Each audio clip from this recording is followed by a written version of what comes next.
ಸಭಾಪತಿಯವರಿಗೆ ಮನವಿ ಮಾಡ್ತೀನಿ, ಮಾನ್ಯ ಮುಖ್ಯಮಂತ್ರಿಗಳಿಗೆ ಮನವಿ ಮಾಡ್ತೀನಿ.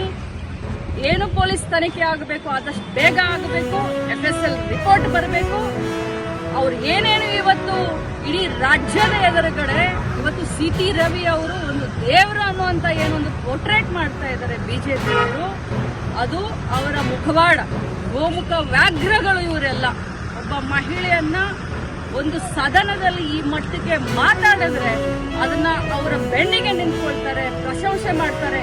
ಯಾರಾದ್ರೂ ಒಬ್ರು ಅದನ್ನ ಖಂಡನೆ ಮಾಡಿದ್ರ? ಒಬ್ರು ಯಾರಾದ್ರೂ ಅದನ್ನ ಕ್ಷಮೆ ಕೇಳಿದ್ರ? ಉಲ್ಟಾ ಚೋರ್ ಕೊತ್ವಾಲ್ को डाटे ಅಂತ ಹೇಳೋ ಹಾಗೆ ಊರೂರಿಗೆ ನಿಲ್ಸಿ ಇವ್ರು ಮೆರವಣಿಗೆ ಮಾಡ್ಕೊಳ್ತಾರ. ಏನಾಗಿದೆ ಅವ್ರಿಗೆ ಗಾಯ? ಎಷ್ಟಾಗಿದೆ ಗಾಯ? ಎಷ್ಟು ಹೊಲಿಗೆ ಬಿದ್ದಿದಾವೆ ಅವ್ರಿಗೆ? ಪಟ್ಟಿ ಸುತ್ಕೊಳ್ತಾರ? ಏನು ಬೇರೆಯವ್ರ ಕಣ್ಣಿಗೆ ಪಟ್ಟಿ ಕಟ್ಟದೇನಂತ ತಿಳ್ಕೊಂಡಿದ್ದೀರಾ ನೀವು? CT ರವಿ ಅವರೇ, ನೀವು ನನಗೆ ಆ ಪದವನ್ನ ಬಳಸಿದ್ದೀರಾ, ಅದರಿಂದ ಇವತ್ತು ನನ್ನ ಮನ ನೊಂದಿದೆ. ಆದ್ರೆ ಇಂಥ 100 CT ರವಿಯನ್ನ ಎದುರಿಸ್ತೀನಿ. ನನಗೆ 2 ದಿನ ಬಹಳಷ್ಟು ಆಘಾತವಾಗಿತ್ತು. ಆದರೆ ಅನ್ಯಾಯದ ವಿರುದ್ಧ ಹೋರಾಟ ನಾನು ನಿಲ್ಲಿಸೋದಿಲ್ಲ.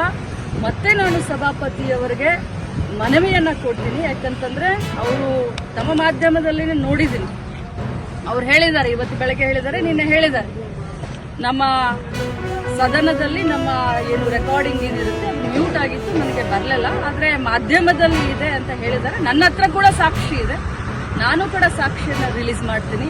ಯಾವುದೇ ಕಾರಣಕ್ಕೂ CT ರವಿ ಅವರನ್ನ ಕ್ಷಮಿಸುವಂತ ಕ್ರಮೇನೇ ಇಲ್ಲ. ನಾನು ಹೋರಾಟ ಮಾಡ್ತೀನಿ.